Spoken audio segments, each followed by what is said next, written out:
মাটি যে কাটিছে পাৰ্মিশ্যন আছে আছে তেখেতে চাইছিল কোনে চাইছে মানুহজন আহিছে হুম তেওঁহে জানিব পাৰ্মিশ্যনটো আছে নাই আৰু মনোজ পাৰ্মিশ্যন আছে দেখুৱাই দিয়া এইটো পাৰ্মিশ্যন কপি আচলতে কি আমি স্মাৰক ঘৰ এই জেগাখিনিত আচলতে কেইদিন আগত পৰা মাটিৰ বিষয়ে কৰা ঝামেলা এটা হৈছিল থানাৰ পৰা কোৱা হ'ল যে ইয়াতে কোনো ধৰণৰ এক্টিভিটি কোনো কৰিব নোৱাৰে যেতিয়ালৈকে এই ফেচলাটো ক্লিয়াৰ নহয় কিন্তু আজি দেখিলোঁ তেওঁলোকৰ গাড়ী আহি গছ বগালে গোটেই গছ কাটিলে ঘৰৰ পৰা আৰু এই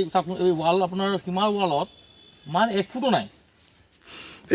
এইখিনি কাটাৰ হাতীচিলা মন্দিৰৰ কেনেধৰণে প্ৰভাৱ পৰিব মাটিত কাটিলে প্ৰভাৱ বা কি ধৰণে পৰিব এইটো মই ক'ব নোৱাৰিম ঐতিহাসিক যিটো গণেশ মন্দিৰ সেই গণেশ মন্দিৰৰ আঁতৰ ফালে আছে বাৰু মন্দিৰ পূব চাইড দিছে ইয়াৰ পৰা তথাপিও ক্ষতিটো ডেফিনেটলি বেলেগ মানে বেলেগ মাটিৰ ক্ষেত্ৰত ক্ষতি হ'ব কোনোবা না কোনোবা ক্ষতি হ'ব ইয়াতে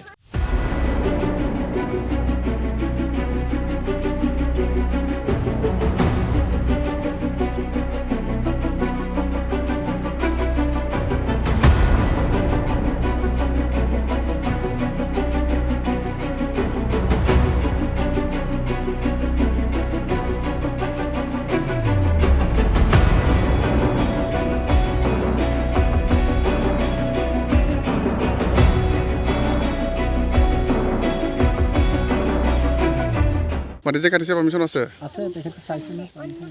কোনে চাইছে মানুহজন আহিছে হুম তেওঁহে জানিব পাৰ্মিশ্যনটো আছে নাই আৰু মনোজ পাৰ্মিশ্যন আছে দেখুৱাই দিয়া এইটো পাৰ্মিশ্যন কপি আচলতে কি আমি স্মাৰক ঘৰ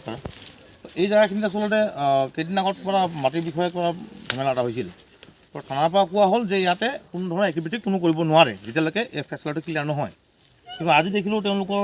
গাড়ী আহি গছ বগালে গোটেই গছ কাটিলে ঘৰৰ পৰা আৰু এই ৱাল আপোনাৰ সীমাৰ ৱালত মান 1 ফুটো নাই এইখিনি কাটাৰ হাতীচিলা মন্দিৰৰ কেনেধৰণে প্ৰভাৱ পৰিব মাটিত কাটিলে প্ৰভাৱ বা কি ধৰণে পৰিব এইটো মই ক'ব নোৱাৰিম ঐতিহাসিক যিটো গণেশ মন্দিৰ সেই গণেশ মন্দিৰৰ আঁতৰ ফালে আছে বাৰু মন্দিৰ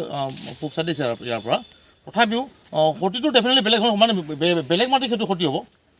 কোনোবা না কোনোবা ক্ষতি হ'ব ইয়াতে যিকোনো খবৰৰ বাবে যোগাযোগ কৰক 7099017330 লগতে 7099017110 নম্বৰত